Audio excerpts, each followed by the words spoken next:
이제 경찰들 얘기를 쭉 해봤다면 이번엔 그 이태원 지역을 책임지고 있는 지방자치단체는 서울시 용산구의 수장 박희영 구청장 얘기로 넘어가겠습니다. 자, 박희영 구청장은 자 보세요. 그 참사가 발생한 이후에 박 구청장님 뭐 하고 계신 겁니까? 뭐 하고 계셨던 겁니까? 이런 논란이 일자 박희영 구청장이 오후 그날 참사 당일 8시 20분쯤에 퀴논길을 들렀다 이렇게 설명을 했습니다. 참사 현장과 그 이태원 퀴논길은 이렇게 거리가 가깝잖아요. 그런데 인근 CCTV를 보니까요. 오후 8시 22분에 박 구청장이 집에 도착하는 모습이 확인이 됐답니다. 8시 20분쯤에 퀴논길 들렀다, 현장을 살폈다라는 취지로 설명을 했는데 8시 22분에 퀴논길 근처에 박 구청장 집이 있거든요. 8시 22분, 2분 만에 집에 도착하는 모습이 말로 확인된 게 아니라 CCTV에 딱 찍힌 거예요. 그러니 저 현장을 둘러봤다는 저 해명은 우리는 어떻게 받아들여야 되는 겁니까? 고재홍 차장? 일단 그 CCTV가 말해주고 있는 것은 거짓 해명이라는 거 아닙니까? 어허. 퀴논길을 왜 들렸나? 이태원 참사 현장을 도대체 그 구청장으로서 도라는 받느냐? 이런 물음에 퀴논길을 8시 20분경에 들렀습니다. 이렇게 용산구청 관계자가 해명을 했거든요. 그래서 사람들이 모여있고 여러 사고 위험이 있는 것을 미리 가서 보고 어떤 예방 조치를 취했나? 뭐 이렇게 짐작을 했었는데 CCTV 화면을 보니까 지방을 다녀와서 차에서 내려서 자신의 집으로 가는 길이 바로 퀴논길이었던 겁니다. 그러니까 이태원 참사가 났던 대로변에 아래에 있는 길이 퀴논길이거든요. 예. 그러니까 용산구청에 어떤 관사가 있는지 아니면 사택이 있는지는 모르겠습니다만 그 길을 단순히 걸어서 집으로 간 것뿐인데 그것을 마치 현장을 점검한 것처럼 허위, 국민을 향해서 거짓 해명을 한 거 아닙니까? 이런 것이 이태원 참사 원인 예방하지 못한 것에 대한 책임도 있지만 사건이 벌어졌을 때 왜 그런 거짓 해명을 해서 이 분노에 기름을 붓는지 모르겠습니다.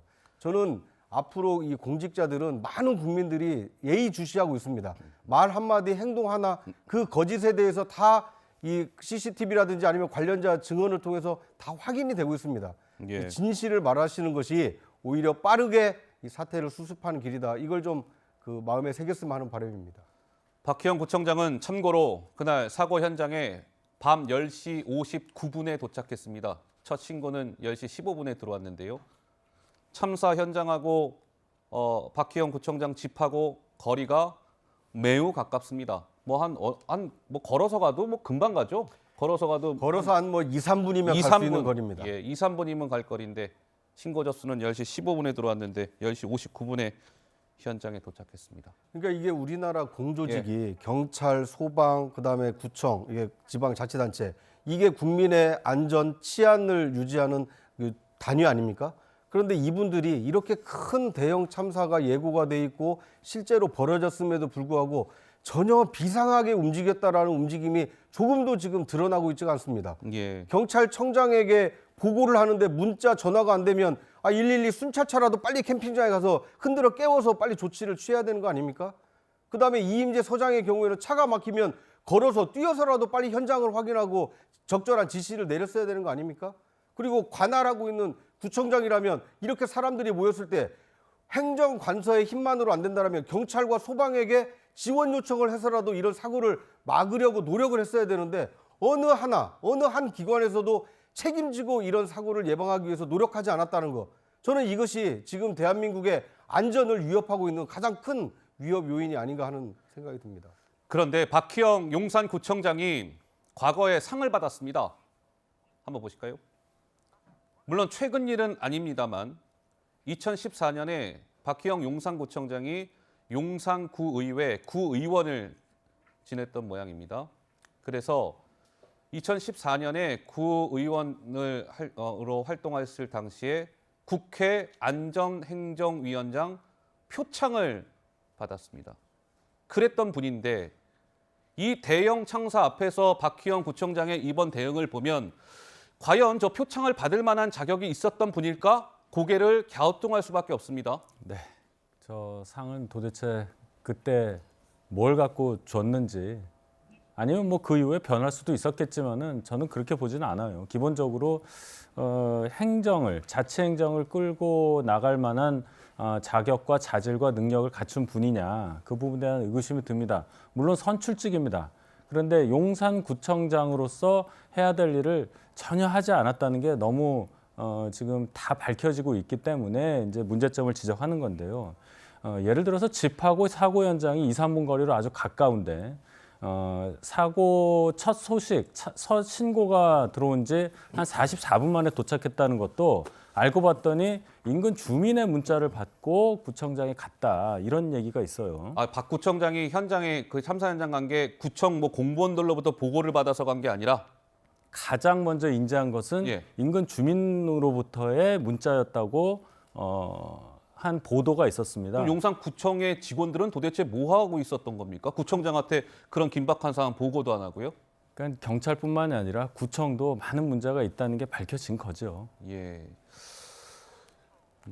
그런데 시청자 여러분도 혹시 그날 그 참사가 있었던 날 혹시 이 재난 문자들 받으셨던 것도 혹시들 기억들 하십니까? 한번 좀 상기해 보시죠. 자, 용산구 CCTV 관제센터에 그 19시, 그러니까 그날 사고 당일 저녁 7시부터 주변 CCTV를 계속 모니터링을 했다는 거예요. 그런데 결국에는 CCTV 모니터링만 하고 행안부라든지 경찰이라든지 관제센터 요원들이 아무 보고도 안 했다. CCTV 보고만 있었던 거 아니냐. 이런 논란에 이어서 서울시가 지금 소방청이요. 서울시 재난통합상황실에 그날 밤 10시 26분에 소방청이 서울시의 그 재난 상황을 통보합니다. 그리고 나서 서울시는 11시 56분이나 돼서야 긴급 재난 문자를 보내요. 그러니까 한번 확인을 해보시면 소방청이 맨 위에 있는 부분은 저 서울시와 용산구청의 소방청이 그 참사 사실을 알린 그 시간이고요. 밑에 한번 보시면 저렇게 서울시가 저 상황을 알게 된 이후에 90분이 지나서야 재난 문자를 보냅니다. 그리고 용산구 같은 경우에는 그 사실을 인지한 이후에 102분이나 지나서야 재난 문자를 발송했어요. 우리 구자홍 차장, 이게 재난 문자로서 이렇게 되면 의미가 있는 겁니까? 재난이 이미 다 발생하고 사고를 수습할 수 있는 시간이 한참 지나서야 안내 문자 메시지가 온 거 아닙니까? 저는 이 서울시와 용산구청의 이 상황실의 판단이 얼마나 안이했는가를 보여주는 것이 저 재난 문자 발송 시간이라고 생각이 듭니다. 예. 소방방재청에서 대형 참사가 발생했다는 것을 알려주자마자 바로 판단하고 지시를 누군가 내렸어야 되는 거 아닙니까? 이거 더 많은 시민들의 이 피해가 이어지지 않도록 빨리 재난 문자를 보내자. 그런데 이 재난 문자를 발송해야 된다라고 판단하는데 서울시의 경우에는 90분이 걸렸고 해당 자치단체인 용산구청의 경우에는 그것보다 더 많은 시간이 걸려서야 문자 메시지를 보냈다는 겁니다. 예. 이런 것은 긴급하게 더 많은 시민에게 알려서 피해를 막으려고 도입한 제도가 재난 문자 메시지인데 이렇게 돼서야 무슨 소용이 있겠습니까? 저는 이 과정에서도 과연 담당자들이 얼마나 긴박하게 움직였는지 그 필요성을 인식하고 얼마나 발빠르게 대응했는지 이 부분에 대해서도 소상하게 국민에게 알릴 의무가 있다고 생각합니다. 알겠습니다. 자, 재난 문자가 너무 늦게 전달된 것 아니냐라는 소식까지 짚어봤고요.